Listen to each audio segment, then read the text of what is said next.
मनोज जोर से आवाज़ लगाता है, माया चलो भी, अब तुम्हें तैयार होने में कितनी देर लगती है। शादी में मेरे सारे दोस्त पहुंच गए और उन सबका फ़ोन आ रहा है कि तुम कब आओगे। मेरे दोस्त की बारात भी वहाँ से निकल गई है और हम अब घर में ही हैं। माया ने ऊपर के कमरे से आवाज़ लगाकर कहा कि हाँ बस 5 मिनट और। मुन्नी को दूध पिला दिया और दवाई भी पिला दी।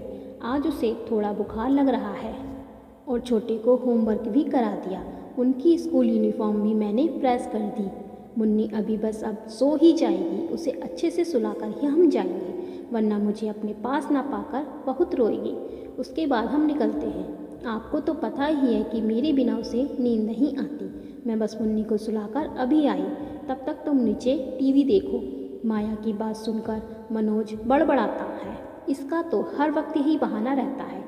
कहीं भी जाना हो तो मुन्नी को ये और मुन्ना का ये, मेरे बारे में तो कभी सोचते ही नहीं है। वहाँ शादी में मेरे सब दोस्त मेरा इंतज़ार कर रहे हैं और शादी में जब सब मज़ा कर रहे होंगे।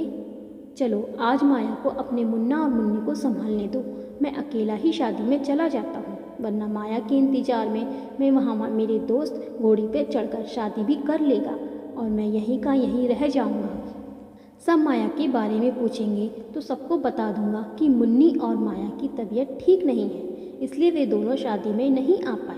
वैसे भी माया किसी से कुछ खास बात तो करती नहीं, बस चुपचाप खड़े रहकर सबको देखती रहती है। ऐसा सोचते हुए मनोज अकेले ही शादी में चला जाता है। इस तरफ कुछ देर बाद माया अपनी मुन्नी को सुलाकर शादी में जाने के लिए अच्छे से तैयार होकर नीचे आती है। नीचे ड्राइंग रूम में टीवी तो चल रहा है मगर मनोज वहाँ नहीं थे। माया ने मनोज को आवाज़ लगाई, इधर उधर रसोई में, वॉशरूम में, हर जगह देखा मगर मनोज कहीं नहीं दिखे। फिर माया ने मनोज को कॉल किया ये जानने के लिए कि वह कहाँ है। माया के 3-4 बार कॉल का मनोज ने कोई जवाब नहीं दिया। जब मनोज ने फ़ोन नहीं उठाया तो माया ने मनोज के लिए परेशान होने लगी। माया मन ही मन सोचने लगी कि क्या बात होगी कि मनोज यूँ अचानक से कहीं बिना बताए चले गए। चाहे मनोज जैसे भी हों, उसने आज तक ऐसा तो कभी नहीं किया। मनोज आवाज़ लगाकर मुझे कहकर ही जाते हैं, मगर आज ऐसे कैसे? उन्हें कुछ हुआ तो नहीं? मनोज ठीक तो होंगे ना? माया मनोज के बारे में सोचकर ऐसे ही झटपटाने लगी। बस कुछ ही देर मनोज के ना दिखने से, उसका फ़ोन ना लगने से माया के मन में अजीब अजीब ख्याल आने लगे। उस तरफ मनोज अकेले ही अपने दोस्त की शादी में चला गया और उसने दोस्तों से ये कहा कि माया और मुन्नी दोनों की तबीयत आज कुछ ठीक नहीं है, इसलिए माया शादी में ना आ पाई और शादी में दोस्तों के साथ मस्ती करने लगा और अच्छे से शादी वाला मज़ेदार खाना भी खाया। इस तरह माया मनोज को लगातार फ़ोन लगा रही थी। तब मनोज ने माया को मैसेज किया कि मैं यहाँ अपने दोस्त की शादी में आ गया हूँ, अब बार बार फ़ोन करके मुझे परेशान मत करो। तुमने तैयार होने में बहुत देर कर दी, अब तुम मुन्नी के साथ ही सो जाओ, मैं रात को देर से आऊँगा। मनोज का मैसेज पढ़ते ही माया की जान में जान आई कि चलो मनोज ठीक तो है, लेकिन दूसरे ही पल माया के दिल में ये ख्याल आया कि ऐसी भी क्या जल्दी जाने की, मैं अपने बच्चों की वजह से तो लेट हुई थी, क्या मनोज मेरा इतना इंतज़ार भी नहीं कर पाए? क्या मुन्नी और मुन्ना सिर्फ और सिर्फ मेरे ही बच्चे हैं? बच्चों की जिम्मेदारी सिर्फ मेरी ही जिम्मेदारी है, क्या बच्चों की और उनकी कोई जिम्मेदारी नहीं? शादी से पहले तो कितनी बातें बनाते थे, तो जिस गली ना जा ना हो उस गली से हम गुजरेंगे भी नहीं, और भी ना जाने क्या क्या। अब क्या हुआ, तेरे सारे वादे झूठे? सोचते हुए माया ऊपर अपने कमरे में जाकर अपने आप को आईने में देर तक बस एक तकतकी लगाए देखती रही। तभी माया के मोबाइल में फिर से मैसेज आया। उसने नोटिफिकेशन में देखा तो मनोज ने अपने दोस्त के साथ की फ़ोटो इंस्टाग्राम पर पोस्ट की थी, जिसमें वे अपने दोस्तों के साथ बहुत ही खुश नजर आ रहे थे। और इस तरफ माया का दिल दर्द से रो रहा था, क्योंकि ये आज की बात नहीं है। मनोज को अब दर्द लेने की आदत सी हो गई थी और माया की दर्द सहने की हिम्मत दिन पर दिन टूटती जा रही थी।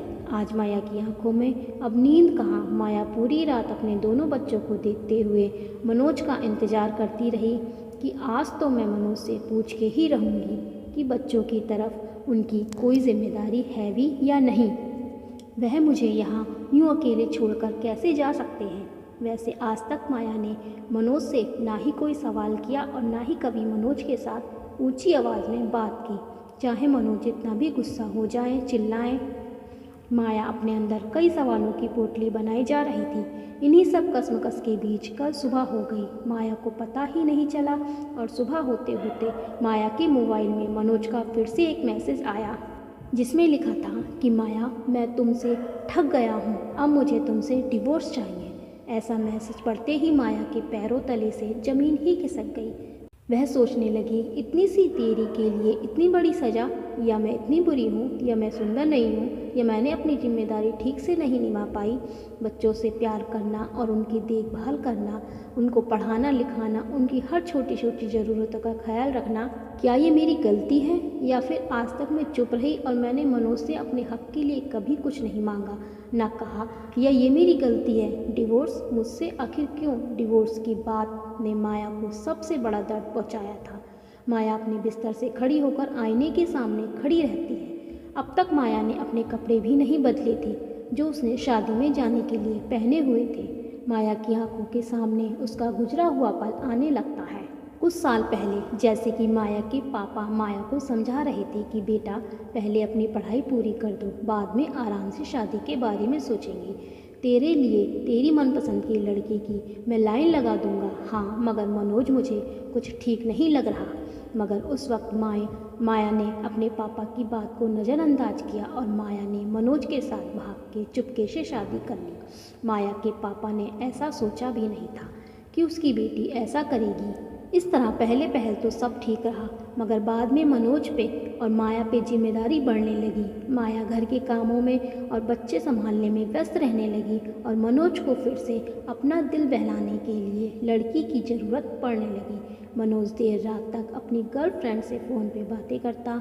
माया दरवाजे के पीछे छुप के सब सुन लिया करती, मगर मनोज से कभी इस बारे में कोई सवाल न कर पाई। बात और बढ़ने लगी। अब तो वह रात को घर से चला जाता और सुबह आता, या तो कभी कभी सुबह जल्दी निकल जाता और रात को देर से आता। मनोज का माया पे जैसे ध्यान ही नहीं कि माया घर में क्या कर रही है और कैसी होगी।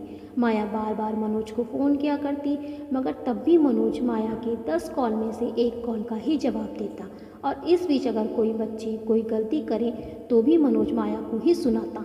आखिर आज तक तूने बच्चों को सिखाया ही क्या है? पूरा दिन तुम आखिर घर में करती ही क्या हो? मुफ्त की रोटियां ही तो तोड़ती हो। और तो और तुम्हारे लाड़ प्यार में दोनों बच्चे बिगड़ गए हैं। देखो कैसे सबके सामने शैतानी करते रहते हैं, और अब तो मेरे सामने मुंह पे जवाब भी देना सीख गए हैं। ये सब तुमने ही तो सिखाया है ना दोनों को। माया गम में डूबी रह जाती है। क्या सच में इसमें मेरी ही गलती है? मैंने बच्चों को कुछ नहीं सिखाया, और माया हर बार की तरह चुप रह जाती है। उसके पास मनोज के सवाल का उस वक्त कोई जवाब नहीं होता था। माया की पढ़ाई भी इस प्यार के चक्कर में अधूरी ही रह गई। माया पहले से ही बहुत शांत स्वभाव की थी। उसने किसी से झगड़ा करना या किसी से ऊंची आवाज़ में बात करना सीखा ही नहीं था। छोटी छोटी बात पे मनोज गुस्सा हो जाता, तब भी माया चुप रह जाती, और ऐसी कई बातें जो माया के दिल को दर्द पहुंचाती रहीं। लेकिन आज तो माया का दिल एकदम टूट सा ही गया। उसके इतनी कोशिश के बावजूद भी मनोज उससे दूर ही रहता। माया के अंदर जैसे युद्ध चल रहा था। इतने सालों में उसने मनोज के लिए क्या कुछ नहीं किया। एक के बाद एक सब याद आने लगा, जो दर्द माया ने इतने साल सहा। मैंने सोचा था तेरे साथ चलते चलते ज़िंदगी की राह आसान हो जाएगी। मैंने तो तुमसे बिना किसी शर्त बेपनाह प्यार किया, मगर ये कैसा दर्द पिया तूने मोहे दिया। अभी तो माया का दर्द कम भी नहीं हुआ था कि मनोज ने आज तो बदतमीजी की सारी हदें पार कर दी। आज तो मनोज अपने साथ एक लड़की को घर लेकर आया और माया और बच्चों के सामने ही उसके बिस्तर पे बैठ जाता है। माया उसी वक्त अपने दोनों बच्चों को लेकर अपना सामान लिए घर छोड़कर अपने पापा के घर चली जाती है। माया ने अपने पापा के घर का दरवाज़ा खटखटाया। माया के पापा ने दरवाज़ा खोला। सामने 2 बच्चों और सामने के साथ अपनी बेटी की ऐसी हालत देखकर माया के पापा ने अंदाज़ा लगा लिया कि माया सच में तकलीफ़ में है। इसलिए उसने माया को घर के अंदर आने दिया। माया ने अपने पापा के पैर पकड़ लिए और कहा, पापा मुझे माफ़ कर दो, मुझसे बहुत बड़ी गलती हो गई।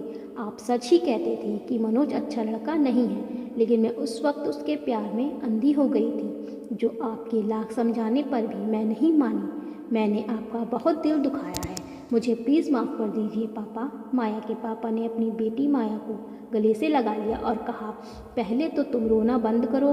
तुम्हें पता है ना कि मैं तुम्हारी आंखों में आंसू नहीं देख सकता। इसी बात पे कई बार तुम्हारी माँ से भी मेरा झगड़ा हो जाता था। और रही माफ़ करने की बात, तो माफ़ तो मैंने तुम्हें कब का कर दिया था, मगर तुम उसके बाद कभी आए ही नहीं और ना ही हमें मिलने की तुमने कोशिश की।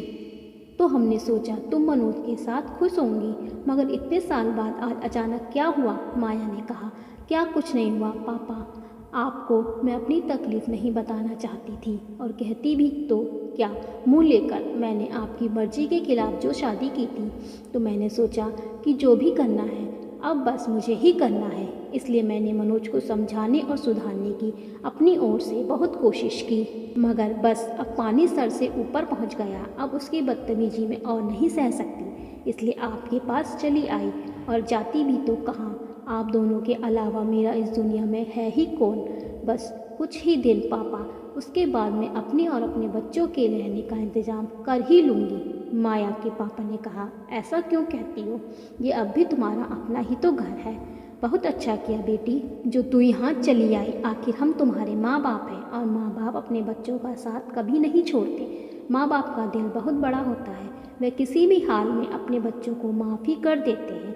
अब तुम्हें फ़िक्र करने की कोई ज़रूरत नहीं, तुम अब से हमारे साथ ही रहोगी। और रही बात तुम्हारे और मनोज के रिश्ते की, तो जहाँ तक मैं जानता हूँ वहाँ तक तुम ऐसी कोई गलती कर ही नहीं सकती जिससे कि मनोज गुस्सा हो। गलती जरूर उसी नालायक की ही होगी। माया के पापा ने माया को अपनी पढ़ाई पूरी करने को कहा। डिस्टेंस लर्निंग से माया ने अपनी पढ़ाई पूरी कर ली, उसे अब अच्छी जॉब भी मिल गई। माया की माँ बच्चों का ख्याल रख लेती। उस दरमियान माया के पापा ने मनोज को माया को डिवोर्स देने की नोटिस भेज दी, मगर वह डिवोर्स देने के लिए इतनी जल्दी नहीं माना, क्योंकि 2 बच्चों के साथ डिवोर्स देने में माया के पापा ने उससे बच्चों की पढ़ाई के पैसे और माया का खर्च उठाने को कहा। तब मनोज डर गया और माया को फ़ोन करके परेशान करने लगा। माया से अपनी गलती की माफ़ी भी मांगने लगा, मगर माया के पापा को पता था कि ये सब वह पैसे बचाने के लिए कर रहा है। इसलिए इस बार माया के पापा ने माया को समझा दिया कि मनोज सुधरने वालों में से नहीं है। उसे सुधरना होता तो वह कब का ही सुधर गया होता। अब तुम ही सोच लो कि तुम्हें क्या करना है, फिर से उसी का साथ देना है या अपनी ज़िंदगी अपने हिसाब से जीनी है। आज भी जैसा तुम चाहोगी वैसा ही होगा। इस बार अब माया को अपने पापा की बात सच लगी, इसलिए वह अपने फैसले पर लगी रही। देर से ही सही, लेकिन आखिर मनोज को डिवोर्स पेपर्स पे दस्तखत करने ही पड़े, वह भी माया की सारी शर्त मानते हुए। वैसे तो माया पहले से ही बहुत सुंदर, सुशील और संस्कारी लड़की थी, इसलिए आज भी उसके लिए अच्छे रिश्ते आते रहे। लेकिन अब माया का भरोसा प्यार से उठ चुका था, इसलिए उसने अपनी बाकी की ज़िंदगी अपने बच्चों की परवरिश करने में और अपने माँ बाप की सेवा में गुजारना पसंद किया। अब मनोज माया की ज़िंदगी से पूरी तरह चला गया था, मगर फिर भी अकेले में माया को अक्सर अपना बीता हुआ पल ना चाहने पर भी आंखों के सामने ही आ जाता, और कुछ आंसू आंखों से पानी की तरह बह जाते। वो कहते हैं ना कि हर की ज़िंदगी में कुछ बातें ऐसी होती हैं जिसे वह भूलना चाहे तो भी भुला नहीं पाता। तो दोस्तों, ये सिर्फ एक माया की कहानी नहीं है। आज भी दुनिया में कई ऐसी औरतें हैं जो शायद ऐसे दर्द से हर रोज़ गुजरती हैं, हर दर्द सहती ही हैं, चुप रहती हैं, अपने घर वालों की हाँ में हाँ मिलाती रहती हैं, चाहने पर भी कुछ नहीं कह पाती। अपना अपमान उसे पल पल याद आता रहता है, मगर फिर भी बच्चों और परिवार वाले और माँ बाप की वजह से वे चुप रह जाती हैं, हर गम हर दर्द सह जाती हैं। आखिर कब तक? तो दोस्तों, शायद ये आप में से भी किसी की एक स्टोरी होगी, तो आप हमें कमेंट्स करके ज़रूर बताएं, क्या ये आपके दिल को छू गई? आप इस वीडियो को लाइक करें, शेयर करें और हमारे चैनल को सब्सक्राइब करें। धन्यवाद।